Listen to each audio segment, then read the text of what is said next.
Good evening, and welcome to another humdrum version of Diatribes from the Voice of Doom. Now here's your homogeneous and holistic host, Voice of Doom.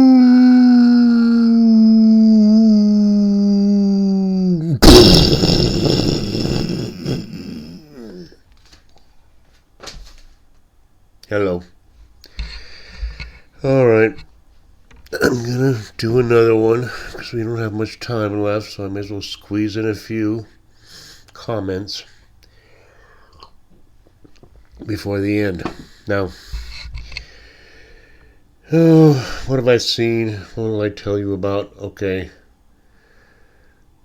I mean, things go so fast. I did a diatribe and I didn't like the volume level, and it was kind of boring as per my want, and so I didn't post it. And I've gone a couple 2 or 3 days, and in the past 2 or 3 days more and more stuff has happened, so I don't know where to go from where I was because news happens so fast. Okay, let's see. Saying how they were blowing up pagers because somebody got into the supply chain, and I'm still perplexed over that. Nobody's really followed up on that in the news, which is a thing we see nowadays with totally horrible things happening, and they're not followed up on. Like for example, the Nord Stream pipeline being blown up. Such a mystery, created a huge environmental disaster. And now we're going to get to the bottom of this. But they never do, because we know what happened and nobody wants to admit to what happened. Now we have pagers and walkie-talkies blowing up and killing Hezbollah leaders. Now, I still don't think people understand what actually happened, because it's very interesting that you can make a bunch of products in Taiwan and have them transferred to Hungary, and somewhere in that chain they knew which devices were going to Lebanon, to the Hezbollah. I mean, just, reverse engineer the whole thing. How do these people know which pagers are going to the Hezbollah guys? There's something fishy going on there. And I don't know the answer, but I know that when you think about it carefully, which most people don't, you realize, hey, this is not good. You cannot have people going into the supply chain and sabotaging specific items that are going to specific people. Nobody wants to even think about that out of their minds. All right, 38 days, civilization over. So my attitude at work is not, I do my best to wait on people and be a pleasant person, but when they ask me anything, I say we're doomed, which ruins their dinner. So it's hard, but I enjoy it because me and the customers are on the same page. We know it's almost over. Now, what should I talk about? I wanted to talk about a lot of things. Gargoyle. She's been in the news because she's running for president, and it's a perplexing thing why that would be happening to most people. I understand why it's happening. And it's ridiculous. She's not qualified to be president. Bottom line, we don't have to debate things. You can take different people and say, are you qualified to be president? Are you qualified? Yes, no. And you just gotta look at her and go, no. But it's been funny because she's been using all her platitudes and trying to bring in new ideas, new age. It's a new generation. We gotta work for the people with new thoughts and new ideas. Opportunity. An opportunity economy, a holistic way to look at housing prices. We will look at it holistically. Sounds very wise, and it's saying nothing I mean, you got to do some drastic things to take care of the problems we have now, and I think a lot of these people in power don't want to take all that trouble. You know, why take care of all these people that are going to be struggling in a new economy when they don't have the knowledge to function in a new economy? You can't be a waiter anymore. You can't be a bartender because there's robots to do that. So you have to be able to design chips. And you don't need that many people to do that. So let's get it together and realize in 38 days we're done. I don't want to talk about her platitudes. It's so ridiculous. And even 40% or 30% would be buying into this. We got to turn the page. We got to turn the page from the past. It's like, we had 4 years between, I don't have to repeat it. Orangey left office. He said peacefully protest and then go home. Now I'm an insurrectionist. I'll be impeached after I've already lost. And now you're the Antichrist. You're Hitler. You're everything bad in the world. We cannot vote for you because you're going to tear up the Constitution and be a dictator on day one. And on the other hand, we have a candidate who doesn't know anything, obviously, and wants to turn the page from her own,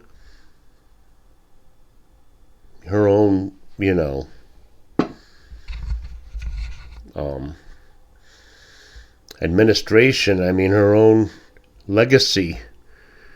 Let's turn the page from what I've been doing for the last 3.5 years. And people are buying into it, so it's all nuts.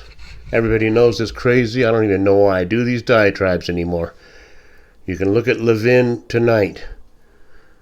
Go onto your YouTube homepage and look at Mark Levin, and he says exactly what I've been saying. And I don't have to keep on going on about this. Everything I've said is coming true. Gang members, indigenous gang members, American gang members are now going against foreign gang members in the major cities, just as I predicted. And we're in a mess. It's everybody I talk to agrees with me. It's a no-win situation. There's two different situations. And I'll repeat it. I get tired of repeating it. Okay, there's two candidates. One of them is going to win if we have an election, which I don't believe we're going to have. Now, if Gargoyle wins, then there will be rejoicing and there will be joy and there will be rampant parades in the streets with all kinds of colors and rainbows, rejoicing the legitimate election of the first so-called female of color. And then after that, I don't know what will happen. I think I can make a safe assumption that everything will come to an end and that China and Russia will be the dominant forces on this planet, and we will be scampering around trying to put out fires everywhere. And that's pretty obvious. Now, on the other hand, Orangey wins, which I would love to see, because I would love to see the anguish. I would love to see the gnashing and weeping and sacks and ashes, sackcloths and ashes, rendering of garments of all those people that just absolutely can't stand him and they have no idea why. I'm the only one that knows why. I've already explained it. They don't know why they hate him. They just know they hate him. And there's no getting around it. You can't do a damn thing. You can't win him over. It has to do with past lifetimes. But Orangey wins, and I'm going to laugh my freaking head off, but then it's going to be a real problem because the powers that be, the elites, and the foreign powers really don't want Orangey in charge because they know how he operates. And he operates by, I'm not going to fool around and say diplomacy. I show you a picture of your house and we talk from there. That's how he does it. Which I admire, but I mean, which way are we going to go? We're going to have weeping and gnashing of teeth, burning down cities, absolute, total, and I don't know how the other branches of government will go. God forbid the D's get any part of the Congress, and we're going to have the same thing all over again. You made a phone call to your daughter. They were going to impeach you. You told her that you thought that Maryland had too many votes. Give me a break. So that could happen. But 38 days, we're not going to have an election, so what's going to happen? Okay, pandemic, yeah, that's still in the offing. Some biological thing, a deliberate thinning of the herd. Some sort of an emergency that takes people's minds off the election. What could it be? Ukraine decides to nuke Moscow. Moscow nukes Kyiv. Tel Aviv gets nuked. Lebanon gets nuked. I don't know. I don't even think China is a big problem. You know, there's a lot of other things going on. But we still have problems with what used to be the United States as far as crime and them. It's all over the place. Springfield's nothing. There's all kinds of towns, Pennsylvania, where they put in thousands of migrants and they're having problems. And I'll tell you in the very end of my diatribe why. What used to be the United States used to be great, and why it never will be again. The thing that made what used to be the United States great was not the stars and stripes and not singing the national anthem. The thing that made America great was the DMV. The DMV, you go in and you stand in line and you wait your turn and you get your shit done and you leave. And that's America. Everything's fair and everything's orderly. That's why the stoplights, the red lights at the intersections, that's what makes America great, is you stop at the damn stupid ass red light because you know that if you don't and you just do whatever you want, there's going to be accidents and there's going to be problems, there's going to be litigation, there's going to be all kinds of acrimony. So you stop at the red light and then when it's green you go. And if there's a mistake or an altercation, it's dealt with. That's America. That's what made it great. Now, picture to yourself a DMV where they just open the doors and say, everybody come in and we're going to deal with whoever is the strongest first, whoever is the loudest. We don't really want you to stand in line, just mill around and come on in and we'll see if we can help you. That's what we have. What if the lights just didn't work? In any town, small town like Carson City with 55,000 people, and suddenly all the stoplights aren't working correctly.